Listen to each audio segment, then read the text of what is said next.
안녕하세요. 2310의 수학을 가리키고 있는 김영준입니다. 제가 오늘 준비한 영상은 하남고 수학2 중간고사 총평을 한번 준비해 봤습니다.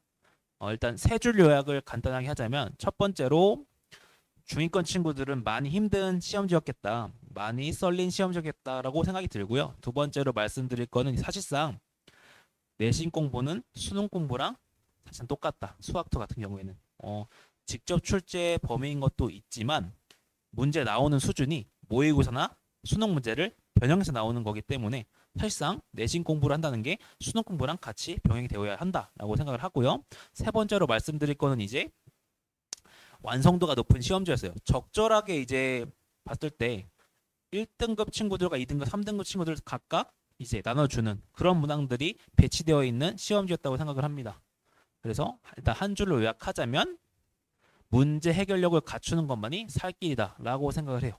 문제 해결력은 뭐 예를 들어서 뭐냐면 개념과 개념을 잇는 능력이라고 생각하시면 돼요. 예를 들어서 미분이 떠오르면 미분법 중에서 어떤 미분법을 쓸지, 이 미분법이 왜 쓰여야 되는지 이런 것들을 생각하는 능력이라고 생각하시면 되겠습니다. 그럼 이제 페이지를 좀 분석을 해볼 건데 첫 페이지 문제들이에요. 첫 페이지 문제들을 보면 사실상 공부라는 걸 했으면 충분히 맞출 수 있는 그런 시험지였겠고 1등급 친구들로 봤을 때는 이제 빠르게 쳐내는 능력이 필요하겠고 마찬가지로 2등급 친구들도 예를 들어서 8번 같은 경우에서 조금 헤맬 수가 있는데 그래도 괜찮습니다. 이거는 미분계수 정의를 쓰면 되니까 금방 풀리고요. 그래서 독특했던 문항 같은 경우에는 아무래도 수원 개념 여기 시그마가 쓰인 7번 문항이었지 않나 싶습니다. 아마도 3등급 이하의 친구들은 조금 당황했을 만한 그런 시험지 구성이었고 그다음에 2페이지 같은 경우에는 네, 뭐 별다른 특징점은 찾지 못했는데 예를 들어서 여기 9번 같은 경우에는 뭐 전형적인 미분 가능 연속성에 대한 판별하는 능력을 묻고 있고 10번 같은 경우에는 시간을 조금 먹는 판별하는데 시간 좀 먹는 문항이라고 생각하시면 되고요. 그다음에 11번 같은 경우에는 전형적인 절대값을 씌우는 함수에다가 개수 함수를 정의하고 2차 함수를 엮어가지고 두 함수의 곱함이 연속이 되게끔 만드는 전형적인 문항이라고 생각하시면 됩니다. 사실상 모의고사를 변형한다고 생각하시면 되겠고 그다음에 12번 같은 경우에는 숫자가 커 보이지만 사실상 극한의 정의를 쓰면 금방 풀리는 문제였구나라고 생각하시면 되겠습니다. 이제 본격적으로 3페이지부터 들어가시면은 예를 들어서 13번 같은 경우에는 그냥 정의를 써서 원점 접선과 선과 점 사이의 거리 공식을 당연히 알고 있어야겠죠. 아무래도 고일 수학이 쓰였다는 게 좀 특징점이겠고 그다음에 14번 같은 경우에는 묻고 있는 개념이 사이값 정리를 묻고 있어요. 아무래도 개념이 좀 약하고 부실한 3등급 이하의 친구들은 조금 당황했을 문항이었다고 생각해도 되고 그다음에 15번 같은 경우에는 마찬가지로 아까처럼 여기 보시면 알겠지만 11번 문항 같이 곱함수의 미분 가능성을 묻고 있어요. 너무나 전형적인 문항이라서 사실상 2등급 이상의 친구들은 너무나 쉽게 풀었을 것 같고요. 그다음에 16번 같은 경우에는 이제 극한으로 정의된 것인데 요거 같은 경우에 조금 특이했어요. 왜냐면 점과 직선의 교점의 개수를 새로운 함수로 정의하고 좌극한과 우극한의 경계는 곧 접하는 걸 경계로 하겠죠. 접하는 걸 경계로 봤을 때 값이 바뀌는 것을 관찰할 수 있니라고 묻는 거예요. 3등급 이하 친구들은 많이 힘들지 않았을까 생각이 듭니다. 그다음에 이제 대망의 4페이지인데요. 4페이지를 보시면 17번, 18번, 19번 문항은 사실상 이렇습니다. 교육청 선지를 변형한 문항이구나. 그래서 문항의 완성도가 높은 편이고요. 마찬가지로 6월 모평 숫자를 변형한 문항. 그다음에 교육청 선지를 선지만 변형한 문항이라고 보시면 되겠습니다. 아까 제가 말씀드린 내신 대비가 내신 공부가 사실상 수능 공부다라는 걸 여기서 증명하는 꼴이 됩니다.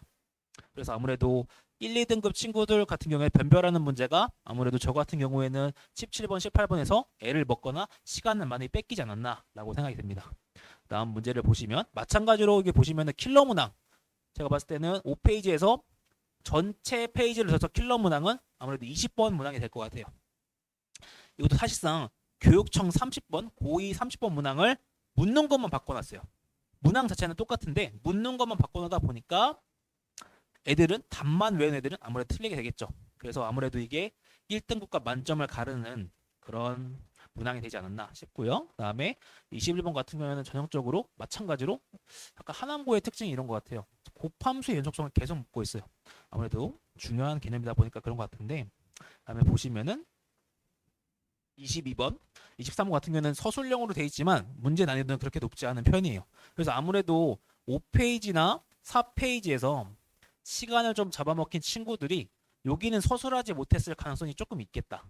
2등급 친구들은, 특히 2등급 친구들, 문항 자체는 쉬운 편이었다고 저는 판단이 됩니다. 그래서 일단은 기말고사를 위한 팁을 약간 말씀드리자면, 첫 번째로 시간 관리 능력을 길러야 돼요.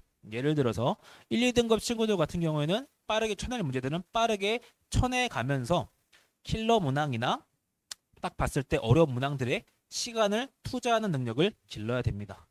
3등급 이하의 친구들은 아무래도 개념을 조금 더 중요시하면서 맞춰야 될 문항들을 먼저 챙기는 게 좋겠죠. 그다음에 두 번째 팁은 이제 수학2의 특징이 이제 직관적으로 문제를 푸는 것이다 보니까 식에서 그래프로 이동하고 그래프에서 식으로 이동하는 이런 관계들이 계속 일어나야 돼요. 그러니까 무슨 말이냐면, 식으로 문제가 안 풀리네? 그럼 바로 그래프로 풀어보자. 그래프로 문제가 안 풀리네? 식으로 풀어보자. 이렇게 계속 호환이 되는 그런 작용들이 필요하다는 겁니다. 유식적으로 그걸 해야 된다는 거고, 그 다음에 세 번째 팁은 이제 아무래도 계속 제가 언급하고 강조하지만 수학2는 수능 직접 출제 범위입니다. 그러다 보니까 내신 공부가 수능 공부랑 똑같이 되어야만 한다라는 것이 저의 주장이고요. 그다음에 저희 학원에서 제공하는 거를 좀 말씀드리겠습니다.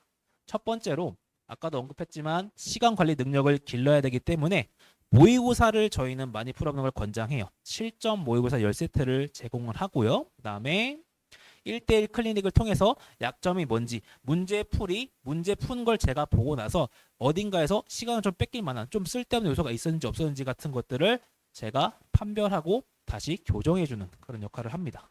다음에 세 번째로 봤을 때 예상 기출, 예를 들어서 모의고사 킬러 문항, 모의고사 중킬러 문항 같은 것에 대한 대비가 필요하겠죠. 이건 이렇게 변형해서 나올 수 있겠다. 이거는 이런 식으로 개념을 다시 한번 쓸 수 있겠다라는 것들을 강조하고 가르쳐주는 수업을 하고 훈련합니다.